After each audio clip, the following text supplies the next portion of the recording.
Wild news from October 1st through the 7th. Now, I don't go over everything, just things I thought were interesting or relevant. First up, Treasure Room achievement becoming a feat of strength.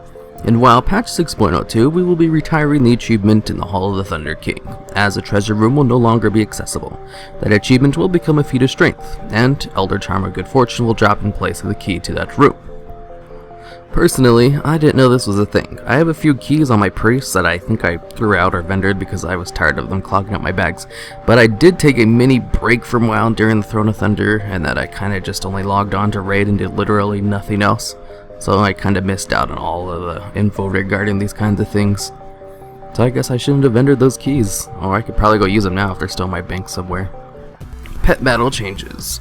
Looks like valks are finally getting a nerf. On a Warlords beta build, it showed that they were giving Haunt a 4-round cooldown.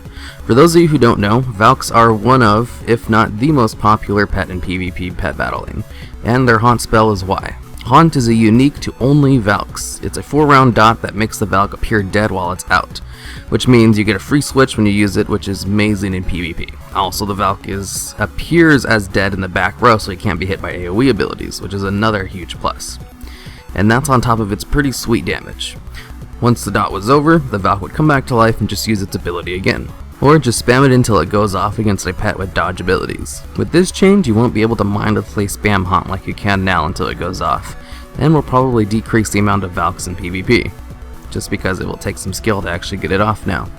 Now all they need to do is nerf Death Adders and we'll be set with no more cookie cutter teams. Warlords of Draenor Proving Grounds. A few scaling changes have been made. Enemies now scale based on your character's level. Enemies now scale up or down based on your item level, down to a minimum of item level 615. These changes, along with many other Warlords of Draenor changes, should help specs that were previously underperforming due to having their item level scaled down in Mist of Pandaria. The Mist of Pandaria's Proving Grounds achievements are now legacy achievements. Be sure to finish them before patch 6.02. A new set of identical achievements have been added for Warlords of Draenor. Running heroic dungeons through the LFD tool requires you to have a silver achievement or better. You can still form your own group and go to dungeons without it. Completing a bronze level achievement will give you a rare item level 610 weapon, which is a nice easy weapon to get for alts that don't have one of the garish heirlooms, which scale to item level 620. A new location, new trials, and other improvements are still on the list of things I would like to do in future patch. Racial traits at 6.0. Lots of changes to racials. I'll go over the highlights. First up, the Undead racial, Will of the Forsaken, nerfed to a 3-minute cooldown, while the OP Human racial stays at a 2 minutes. Will of the Forsaken still shares a 30-second cooldown with the trinket, so that kinda sucks. Also, Undeads have permanent underwater breathing. Trolls Berserker nerfed to 15% haste instead of 20%. Maybe we'll finally see less gross trolls and raids with this change. Blood Elves are finally getting a DPS racial in the form of a 1% crit buff, which is awesome coming from a Disc Priest who is a Blood Elf. Also, they buff the amount of resources Arcane Tauren gives. Taurens finally get a DPS talent as well in the form of Brawn, which increases bonus damage or healing from crits by 2%. Bonus crit damage means that, if you crit the spell, it would normally hit for 200% damage, or double damage, but with the racial, it will instead hit for 202% damage. So you only get the bonus when you crit, and it's still better than nothing. Dwarves also get a 2% bonus crit damage racial, as well as Stoneform being able to dispel curses and magic effects, in addition to diseases, poisons, and bleeds.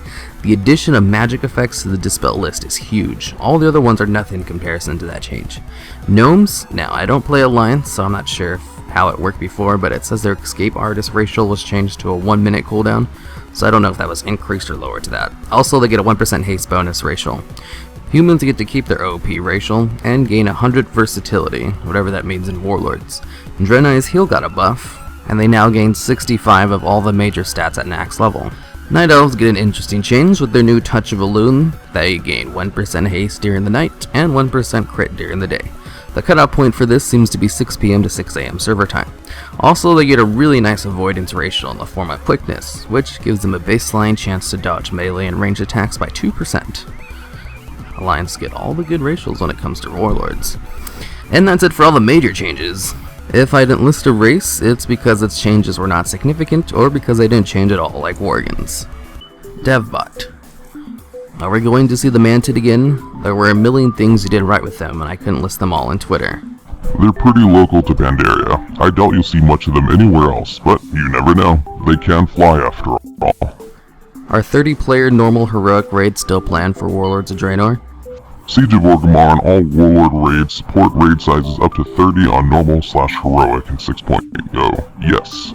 Lone Wolf MM Hunter survivability is non-existent. Other classes can tank extreme damage. You are instant dead as Hunter. My advice, if you aren't finding success with a talent in a specific situation, try a different talent.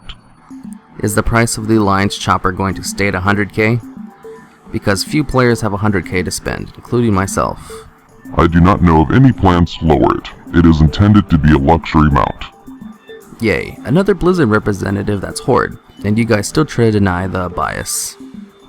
Actually, the WoW dev team has a pretty even split of Horde and Alliance players. Alright, and to end off this video, I'll show some more drawings from my Tell Me What to Draw video that I'm over halfway done with.